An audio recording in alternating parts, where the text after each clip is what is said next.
Wait. So instead of starting with Annina, we will start with the video of Moritz Kammerlander. He's a senior researcher at the Mobility Lab Graz. And the Mobility Lab, it's a urban mobility laboratory that seeks to innovate Graz mobility system and improve citizens' lives. So he knows a lot about sustainability in the mobility sector. So hopefully now you're hearing the video. Hello everybody, my name is Moritz Kammerlander. I'm an environmental sociologist. I have a 10-year experience in sustainable mobility and sustainable development, and currently I'm a researcher and project manager at the Energie Agency Graz, where I'm also in charge of the Mobility Lab Graz. I will now present you something about the urban mobility challenges in Graz. It's like in many other European cities, still increasing fossil and car-based mobility, a lack of bicycle infrastructure, a need to expand the public transport service and network, a lack of decarbonized urban logistic, and a lack of traffic-reducing measures like parklets, pedestrian zones, shared spaces, or traffic calm-down areas. This was a reason why the Mobility Lab Graz was implemented to tackle these challenges. It consists of the holding Graz, which is actually the local public transport provider, the Energy Agency Graz, the regional government of Styria, and the municipality of Graz. The lab consists further of lab partners like Prisma Solutions, Technical University Vienna and Graz, Planum and StadtLabor. The overall aim of the Mobility Lab Graz is to reduce private car traffic and improve quality of life in the region of Graz. The main topics of action are mobility awareness and behavior, urban logistics, mobility management 2.0, and autonomous driving. In following, I presented some examples from the Mobility Lab of Graz. First one is DrückMichi. That was an idea from students from the Technical University of Vienna. It's a funded project. The Mobility Lab helped them to become a funded project. Actually, it's about a flexible bike parking installation for a mixed use of car parking places. So the idea was to have an installation that can be folded in and folded out, so that it enables a more fair and shared use of transportation spaces, like car parking places. And it will be launched in a pilot next week on the area of the holding. The next example are parklets. So in many European cities this is already part of the daily life. In Graz it's just in the beginning, and for the first we invented some kind of a compromise. It's the wonder trees. We call them Treecycles. It's actually models that can be easily moved from one place to the other. They offer some place to rest, but also bring some green into the city. And we also included some kind of a bike fixing station, so where people can easily do some small repairing of the bike. And the next example is Carolary. This was an idea from students from the Technical University of Graz. They started with the first prototype. It was a trike, and now then advanced it to a more e-mobility vehicle, which is in between a car and a bike, or actually none of both. And it's planned that it's launched next year within another project that's part of the Mobility Lab, that's Grazlog. It's a neutral logistic hub, where all the logistic service provider will bring their parcels and packages, and then they will distribute it by low-carb vehicles to the urban area. Another very important issue in terms of tackling these challenges is to have the right data. So the Mobility Lab is also very focused on the data generation, mobility data generation. One tool we have is the Movimeter. It was invented from one of our lab partners. It's a tracking tool, so it's like a mobility diary, but app-based, and it also does some analysis and statistics like CO2 consumption and so on. And another thing is Delram. It's a network. It was invented in Belgium from Mobility 21 and the Uni Leuven. The Delram are really a bottom-up approach and a citizen science approach. So the hardware, the software, and the data are open. It's a very simple. It's based on a Raspberry Pi device, and it counts modal split, traffic volume, speed of cars, and many more. so you can check out the website if you want. Further example from Graz how to tackle these challenges is DIM. DIM is it's called like Daily Intelligent Mobility. It's about multimodal mobility hubs. It exists since 2016 in Graz, Linz and suburban area of Graz. It offers access to public transport, e-taxi, charging, also for private use of e-mobility, e-car sharing, and very new also cargo bikes. Yeah, here you can see the spread of the DIM approach, and it's a really great contribution to closing the gap of transportation lag, so to areas where you're really addicted on your car. We have another project that's Move to Zero, where the local public transport provider will test some new technologies for its network. It's about testing hydrogen buses and also e-mobility buses, where the electricity for both comes from renewables, and whereas also a great focus on eco-design and LCA. That's actually the work package I'm leading, and where we try to come up with recommendations for all OEMs for the future, how to build up their buses so that they are more easily to recycle, or parts can be used for other things in a further life cycle. Thank you very much, and if you have any questions, you can contact me.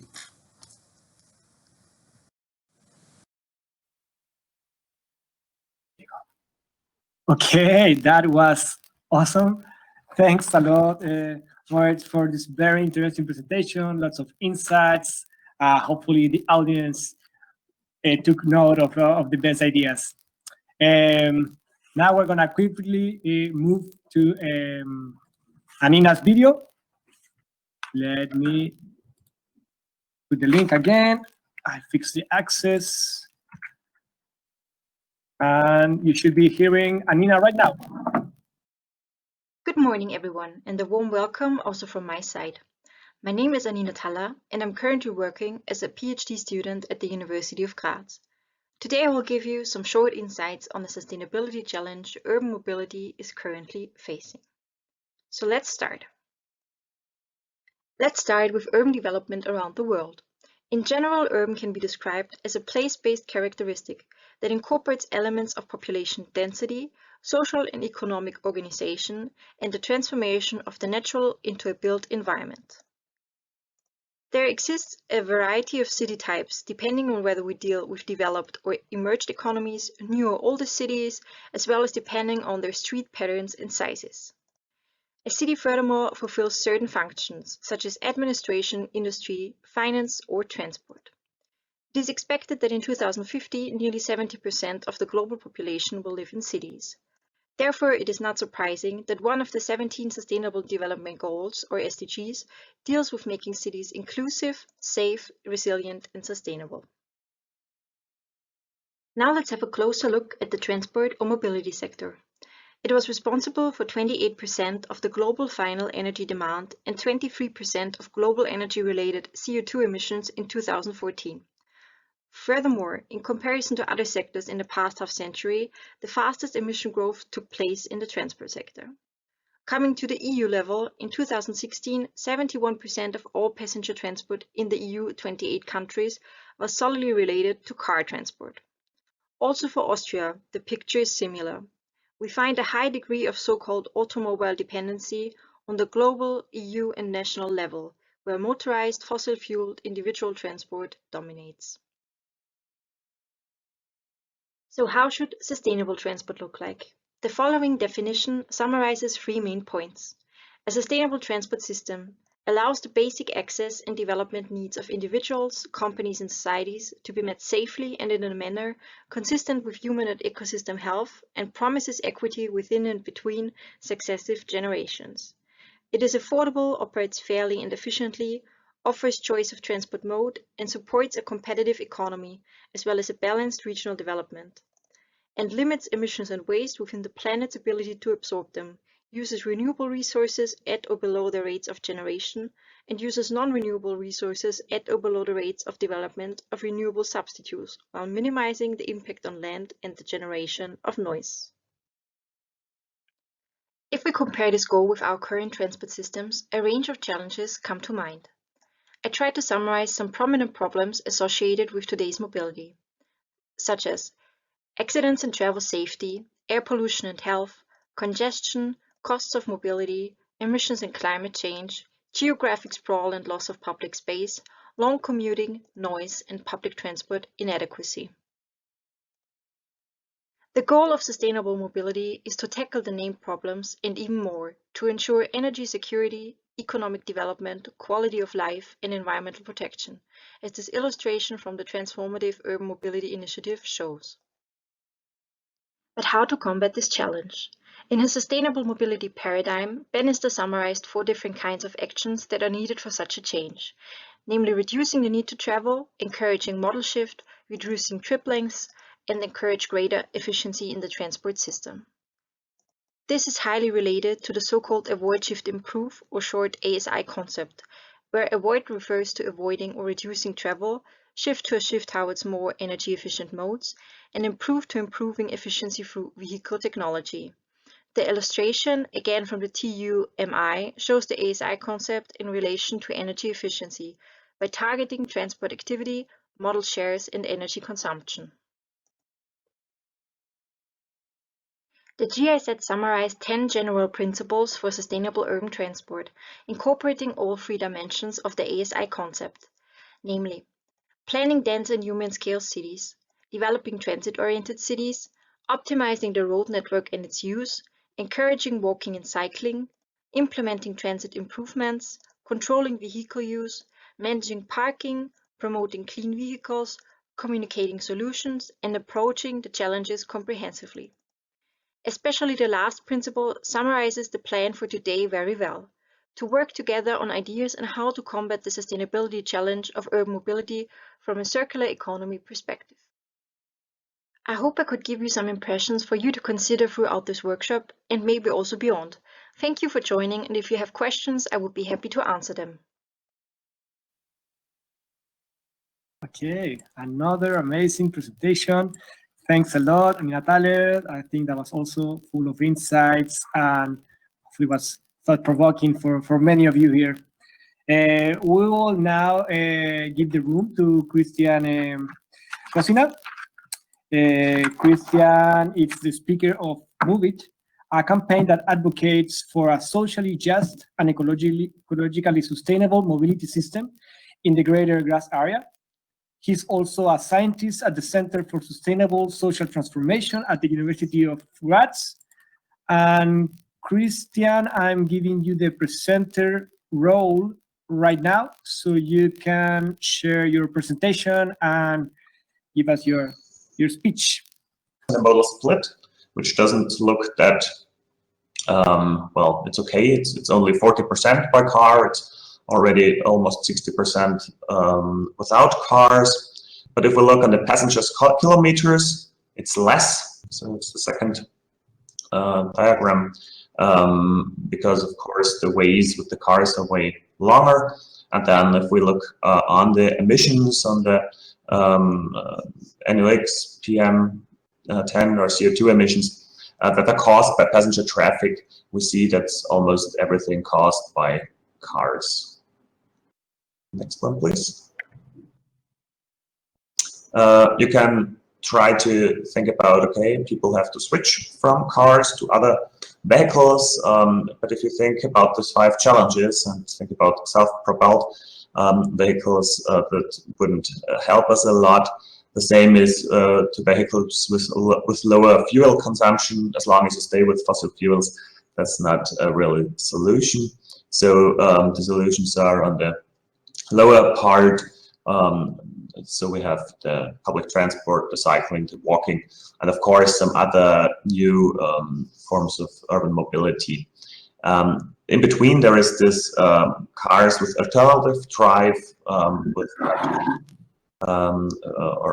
hydrogen engines. This can be combined with car sharing, and that could be a good addition for that. But the question is, that wasn't addressed before, why do so many people take the car? And it's very easy. Driving time is low, comfort is high, flexibility is high, and costs don't matter compared to all the other things. So this is the case we face today, and this is why people take the car that often. Conclusion is we have to change the infrastructure. Walking, cycling, public transport should relatively be quicker, more comfortable, more flexible than the motorized individual transport. Relatively means relatively to today. So we have to build infrastructure to make these vehicles quicker. Last slide. Or no, there's one more. Next slide. It's okay.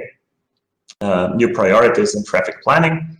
Foot traffic and cycling first, public transport second, and the motorized individual transport third.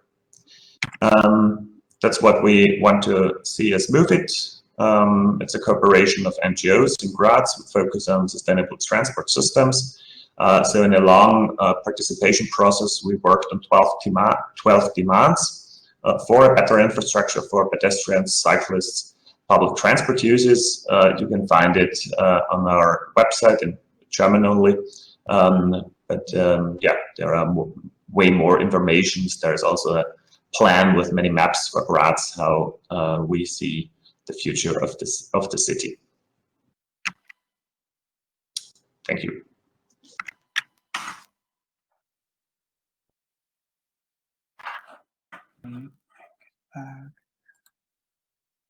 All right, awesome. I'm glad that we were able to go over the technical issue. Thanks a lot for your very good presentation. And I think that we have now heard three very complementary views on how the transport system or mobility system, in the wider sense, has some sustainability challenges, and we'll already start seeing some solutions that are emerging. But we want to be more creative and think how. So now we're gonna, I think, yeah. Let's do it this way because we already have the three speakers right here. We're gonna do a quick round of questions.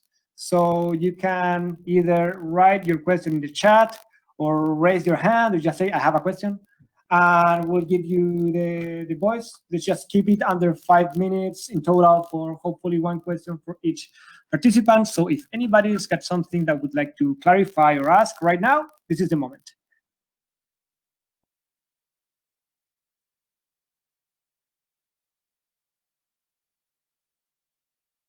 Santi, of course.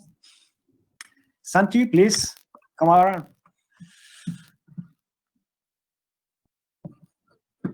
Santi? Yes, I'm here. Can you hear me? Yeah, sorry about that. Good. So we're having a very interesting conversation in the chat, and it was Heather actually who inspired the conversation. And my question to the speakers is about, have you thought of the changes that kind of we're seeing in these kind of pandemic thing? Like, how is that affecting mobility? How will that affect mobility? Are we thinking about as a post-COVID kind of era, or should we keep the way in which we do things? Like, is that affecting in any way your thoughts, your ideas, and your strategies?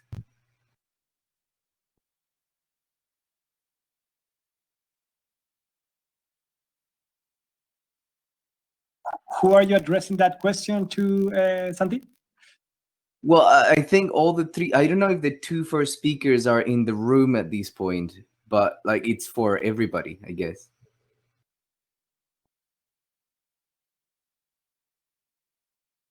Maybe I can answer that or try to answer that. Hi, everyone. It's Annina Thaller here speaking. So I think it's an interesting point. Of course, there are new challenges, especially for public transport due to this corona situation. I think the more active modes of transport like cycling and walking are not that heavily affected, but you're definitely right now.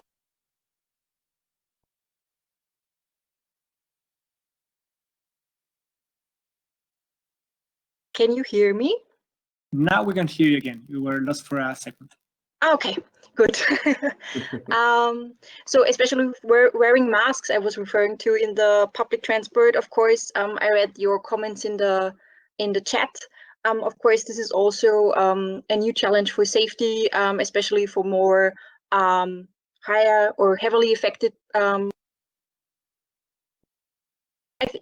It's affecting my perception of how the role of public transport will be shaped in the next years, definitely.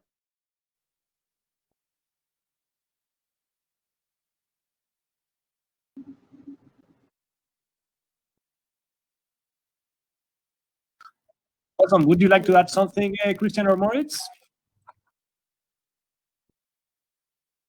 No, not for this question. From my side, Henri speaking from EOLOS. Very interested presentations indeed. Thank you very much for that. Well, myself, I'm coming from the industrial sector. Now I've been working 20 years and in the steel and afterwards in the railway industry. And I had some, I was thinking maybe, I was surprised maybe not to see in your presentation also the cost element, right? How much it costs to the cities, to the regions, to change infrastructure. What is the affordable or not? The rate of return on that.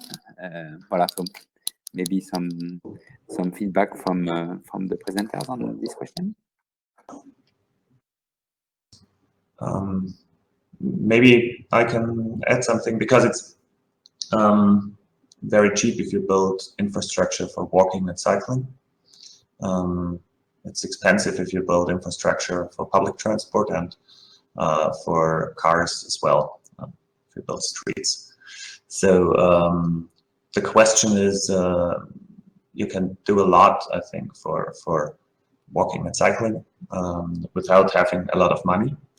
And if you have bigger investments, you really have to think what infrastructure you want to build. So with every street you build, I think you know it, with every street you create more traffic, more car traffic in the cities. So you really have, actually, if we think about sustainability, you have to stop building new roads and new streets and invest the money in public transport if you have enough, and always invest in walking and cycling infrastructure. Public transportation bodies, they look really at the cost per seat often, and then the number of passengers that you can transport, right, from one point to the other one, which are the two most important, probably, in particular in cities which are having a lot of congestion, right? So number of passengers being able to be transported, and then the cost in euro per seat seems to be two parameters very important when trying to find a solution, right? Well, the most important thing is, so I'm a geographer and I'm thinking a lot about the SDG 11. You know? The most important thing is how you build the city. So you don't you try to not create too much traffic at all, and we have stupid concepts today of building cities. So if we do it in another way, and there are old structures that we could still use for that, then we would have way less traffic, and then you have other questions behind it. Thanks, Henry, and Christian for the answer. Would anybody else have one last question? Maybe this time, hopefully I can address to Moritz.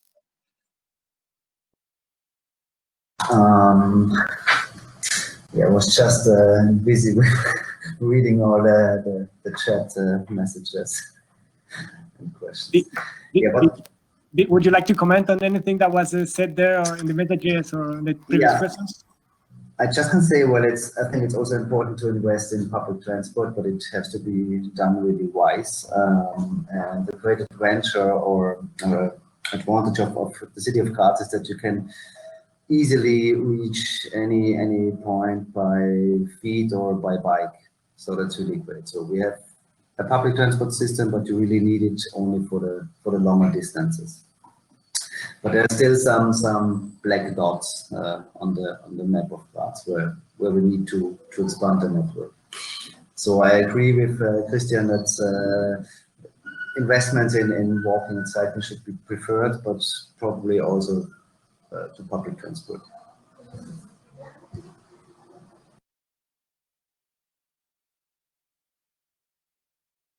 All right, awesome. Thanks a lot for your comment. I know we could stay talking with the tree expert for a long time, but sadly we had to move on for our next activity.